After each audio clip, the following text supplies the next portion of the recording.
Bismillahirrahmanirrahim. Assalamualaikum warahmatullahi wabarakatuh. Salam ikhlas. Jumpa kembali bersama kami, Rodmianto Muhammad dari tim EDDC. Pada kesempatan kali ini, izinkan kami akan menjelaskan tentang rumus penggunaan ikhlas 2022. Sekedar mengulang informasi bahwa ikhlas 2022 ini merupakan versi terkini dari Electronic Classification atau The New EDDC. Dapatkan ikhlas 2022 hanya dengan mengunjungi akun YouTube kami ini, Rodmianto Muhammad. Jangan lupa like, comment, share, dan subscribe. Kemudian silahkan juga untuk join dengan grup FB kami EDDC. Lantas silahkan request ke akun FB kami Rodmianto Muhammad. Baik, kita kembali ke pokok permasalahan, yaitu rumus penggunaan ikhlas 2022.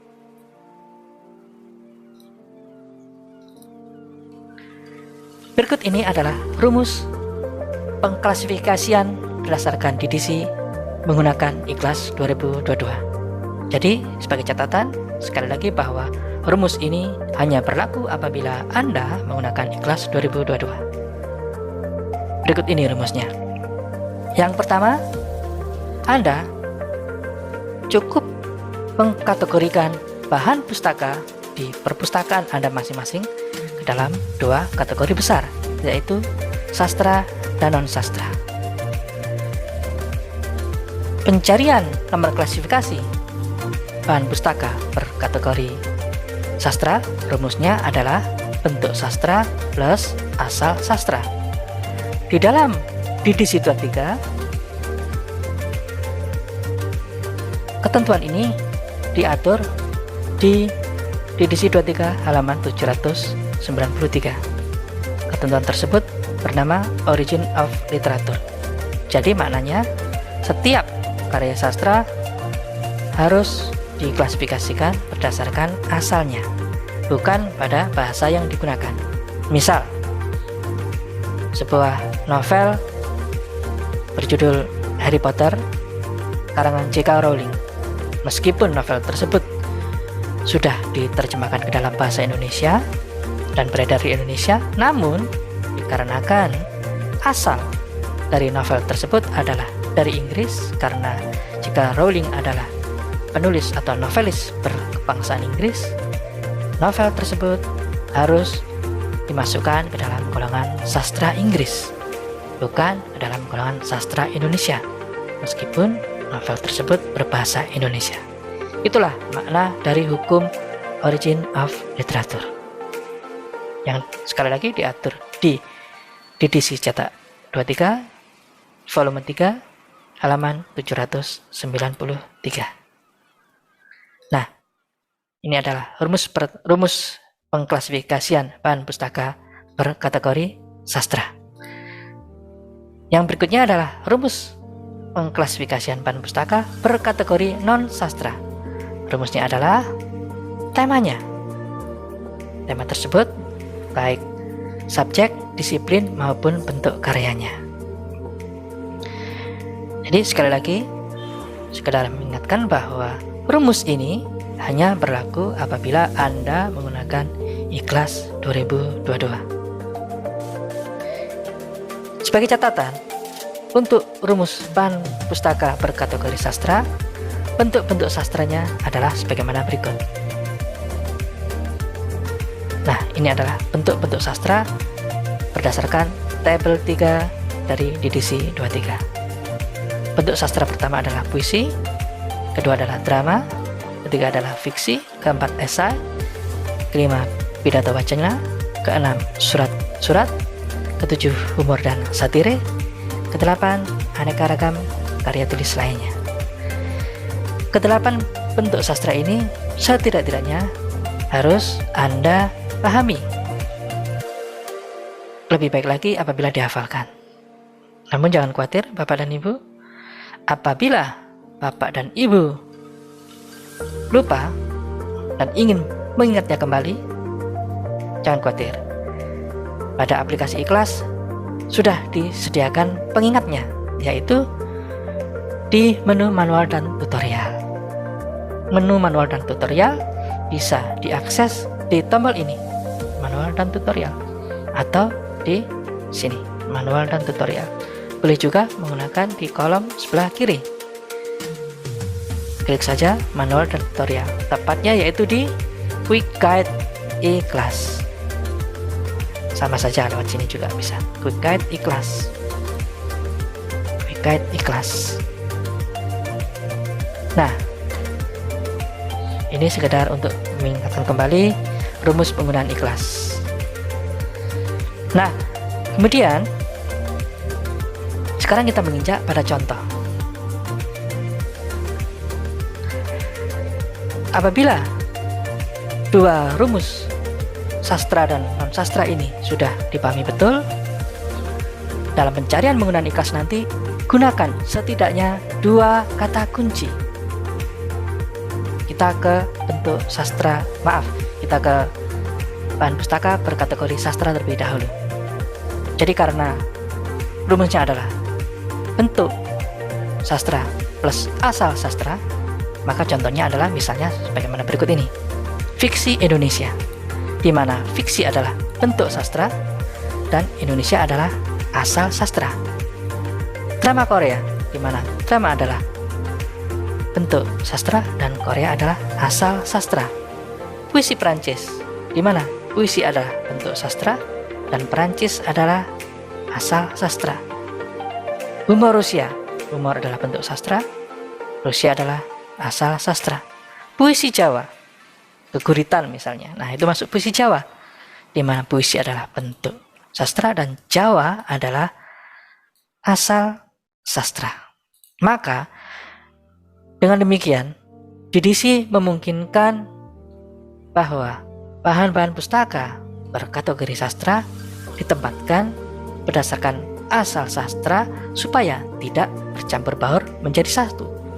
Coba bayangkan apabila fiksi-fiksi dari Indonesia bertempat di rak atau shift yang sama atau di nomor yang sama dengan fiksi-fiksi dari Inggris atau fiksi-fiksi dari Amerika Serikat. Tentu saja hal ini akan menyalahi daripada prinsip utama dari pengklasifikasian, yaitu untuk mempermudah penempatan dan penemuan kembali bahan pustaka di perpustakaan kita. Oleh karena itu, sekali lagi untuk penempatan atau pengklasifikasian bahan pustaka berkategori sastra itu harus mengikuti hukum DDC 23 yang bernama The Origin of Literature atau hukum asal karya sastra. Nah, untuk bahan pustaka yang berkategori non sastra, rumus pencariannya adalah temanya, bisa dari subjeknya, disiplinnya, atau bentuk karyanya. Ini juga disarankan menggunakan dua kata kunci dan yang lebih spesifik. Misalnya ada bahan pustaka dengan tema aljabar linear, jangan hanya dicari dengan kata kunci aljabar. Kalau memang buku tersebut membicarakan aljabar linear, sebaiknya gunakan dua kata kunci tersebut supaya lebih spesifik dan lebih mudah nomor kelas ditemukan. Demikian juga misalnya manajemen keuangan, jangan hanya dicari dengan kata kunci manajemen, namun cari dengan dua kata kunci tersebut, yaitu manajemen keuangan. Tapi kalau misalnya memang benar-benar hanya satu kata kunci, bisa dicari dengan hanya satu kata kunci tersebut. Kita coba sekarang langsung pada iKlas. Untuk memulai pencarian, jangan lupa klik menu search. Kita coba untuk bahan pustaka berkategori sastra terlebih dahulu. Ingat tadi rumusnya adalah bentuk sastra plus asal sastra. Misalnya, saya mengklasifikasi bahan pustaka dengan judul Laskar Pelangi. Nah, karena Laskar Pelangi ini adalah sebuah novel yang mana merupakan berbentuk fiksi, kita tinggal menuliskan kata kunci tersebut, fiksi, ditambah dengan asal sastra. Karena Laskar Pelangi berasal dan dikarang oleh pengarang dari Indonesia, dalam hal ini Andra Hirata, maka kalau mengikuti rumus pencarian menggunakan ikhlas adalah sebagaimana berikut. Fiksi Indonesia. Fiksi merupakan bentuk karya, Indonesia merupakan asal karya. Kemudian klik list topik atau tekan tombol enter. Nah, untuk pencarian fiksi Indonesia, ini dia hasil pencarian yang disarankan. Maka ikhlas menyarankan fiksi Indonesia ini masuk ke nomor sekian, 899.221 Sastra Indonesia. Kita klik saja hasil pencarian ini. Nanti pada kolom sebelah kanan akan ditampilkan semua nomor klasifikasi sastra Indonesia dengan nomor dasar 899.221. Kita tinggal mencermat yang berhighlight biru, kata kunci yang tadi kita cari, yaitu fiksi Indonesia. Ini dia, fiksi Indonesia.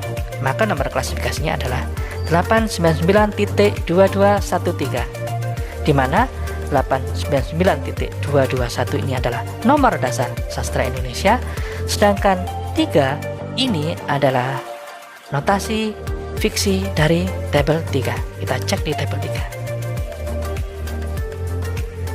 3. Ini dia bentuk-bentuk sastra dari tabel 3, di mana notasi 3 itu adalah fiksi. Kita coba cari kata kunci yang lain.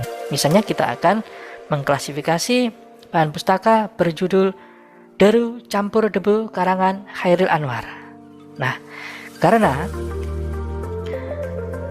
buku tersebut berbentuk sastra puisi, kita ketik kata puisi pada kolom pencarian dan asalnya. Karena Chairil Anwar dari Indonesia, ketik saja Indonesia. Puisi Indonesia. Enter atau klik list topik, maka akan dimunculkan di sini sastra Indonesia dengan nomor 899.221. Kita klik di kolom sebelah kanan akan dimunculkan lagi. Kita tinggal mencari yang berhighlight biru, kata kunci yang tadi kita searching, yaitu puisi Indonesia. Kita tinggal cermati yang berhighlight biru. Ini dia, puisi Indonesia 899.2211, di mana 899.221 itu adalah nomor dasar sastra Indonesia, sedangkan 1 itu adalah notasi puisi dari tabel 3. Jadi 1 ini adalah notasi untuk bentuk puisi dari tabel 3. Kita coba sekali lagi. Misalnya kita akan mencari nomor klasifikasi buku karya R.A. Kartini yang berjudul Habis Gelap Terbitlah Terang. Nah, kita tahu bahwa buku tersebut bentuknya adalah surat-surat. Dan pasti kita tahu tentu saja bahwa R.A. Kartini adalah penulis dari Indonesia. Maka pencariannya menggunakan ikhlas adalah dengan kata kunci bentuk sastra yaitu surat plus asal sastra yaitu Indonesia. Tekan tombol enter atau klik list topik. Nah, hasil pencarinya tetap kita fokusnya pada sastra Indonesia, yaitu di sini 899.221 sastra Indonesia. Klik sastra Indonesia akan dimunculkan seluruh nomor sastra Indonesia dengan nomor dasar 899.221. Kemudian kita cukup cermati yang berhighlight biru, kata kunci yang tadi kita searching, yaitu surat Indonesia. Maka ini dia nomor lengkap untuk buku karya R.A. Kartini Habis Gelap Terbitlah Terang, yaitu 899.2216, di mana 899.221 itu adalah nomor dasar untuk sastra Indonesia, sedangkan 6 ini adalah notasi bentuk sastra surat-surat dari tabel 3. Kita coba untuk sastra selain Indonesia, misalnya buku-bukunya Harry Potter tadi. Nah, karena kita tahu buku-buku Harry Potter adalah berbentuk sastra fiksi, dan jika Rowling berasal dari Inggris, meskipun buku ini diterjemahkan dalam bahasa Indonesia, tetap dia harus masuk sastra Inggris sesuai dengan hukum origin of literature yang tadi kami sampaikan. Setelah diketik di kolom searching fiksi Inggris, klik list topik atau tekan tombol enter. Nah, fiksi Inggris, maksudnya tentu saja di sastra Inggris 820 sampai 829. Kita klik sastra Inggris. Dan di sini akan dimunculkan seluruh nomor untuk sastra Inggris dengan nomor dasar 820. Kita tinggal mencermati yang berhighlight biru kata kunci yang tadi kita searching, yaitu fiksi Inggris. Ini dia nomornya, 823. Yang mana 82 adalah nomor dasar untuk sastra Inggris, sedangkan 3 adalah notasi untuk fiksi dari tabel 3. Baik, kita coba lagi yang lain. Misalnya ada buku atau bahan pustaka berjudul Mati Ketawa Cara Rusia, yang mana buku tersebut adalah buku humor, buku sastra berbentuk humor, dan asalnya dari Rusia. Meskipun buku tersebut sudah diterjemahkan ke dalam bahasa Indonesia, namun dalam hal ini pengarangnya, yaitu Z. Dolgopolova, merupakan orang berkebangsaan Rusia, maka dia harus tetap masuk ke dalam sastra Rusia. Jadi meskipun berbahasa Indonesia, sudah terjemahkan ke dalam bahasa Indonesia, buku tersebut harus tetap masuk ke dalam sastra Rusia karena sesuai dengan hukum origin of literature. Setelah diketik humor Rusia di kolom search, kita tinggal klik list topik atau tekan tombol enter. Nah, untuk humor Rusia masuk ke dalam sastra lain-lain 890 sampai dengan 899. Kita klik hasil tersebut, akan dimunculkan di kolom sebelah kanan kesusastraan lain-lain dengan nomor dasar 890 sampai dengan 899. Kita tinggal mencermati yang berhighlight biru untuk kata yang tadi kita searching, yaitu humor Rusia.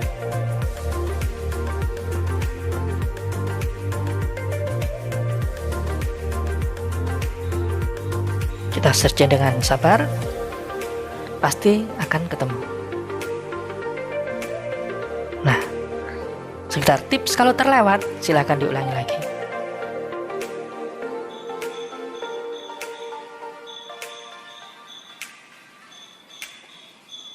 Ini dia.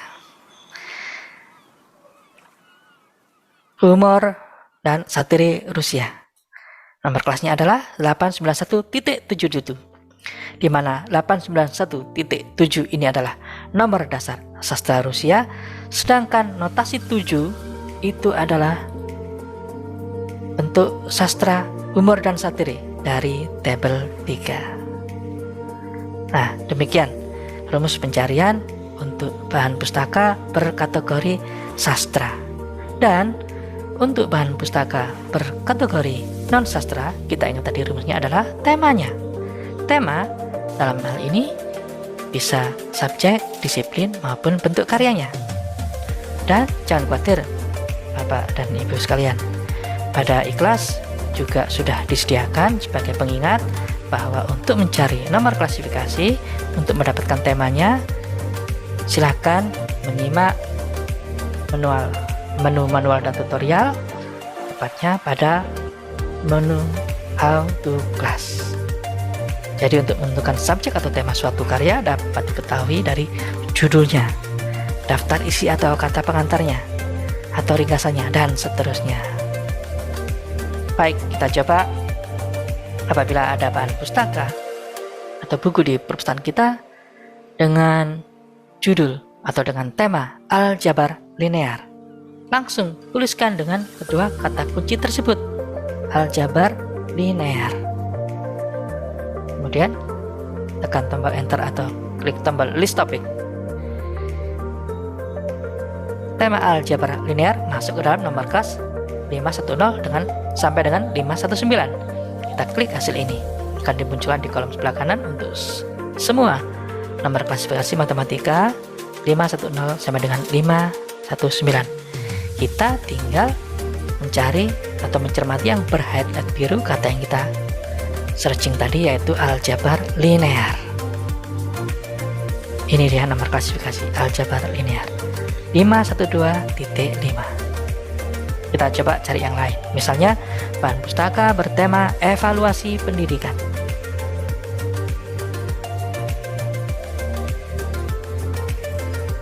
Kita klik tombol enter atau klik list topik, akan muncul di nomor klasifikasi 370 sampai 379 pendidikan. Kita klik hasil tersebut. Di sebelah kanan dimunculkan semua nomor klasifikasi tentang ilmu pendidikan 370 sampai dengan 379. Kita tinggal mencari yang berhighlight biru, mencermati yang berhighlight biru untuk evaluasi pendidikan. Kita cari dengan cermat. Ini dia nomor klasifikasi untuk tema evaluasi pendidikan, yaitu 371.262. Kita coba satu lagi, misalnya tema ensiklopedia kedokteran. Jadi subjeknya adalah kedokteran dan bentuknya adalah ensiklopedi. Setelah kita ketik di kolom searching, klik list topik atau tekan tombol enter. Nah, tema ensiklopedia kedokteran ini masuk dalam klasifikasi ilmu kedokteran 610 sampai dengan 619. Kita klik nomor kelas tersebut dan di kolom sebelah kanan akan dimunculkan seluruh nomor klasifikasi ilmu kedokteran dan ilmu kesehatan 610 sampai dengan 619. Kita tinggal mencermat yang berhighlight biru kata kunci yang tadi kita searching, yaitu ensiklopedia kedokteran. Nah, ini dia ensiklopedia kedokteran. Nomor kelasnya adalah 610.3. Baik, demikian Bapak dan Ibu sekalian rumus pencarian nomor klasifikasi apabila Anda menggunakan Ikhlas 2022. Jadi bagi yang belum punya Ikhlas 2022, silahkan request ke kami. Ikhlas 2022 versi terkini dari Electronic Classification atau The New EDDC. Ikhlas 2022, cara baru mengklasifikasi. Salam ikhlas. Assalamualaikum warahmatullahi wabarakatuh.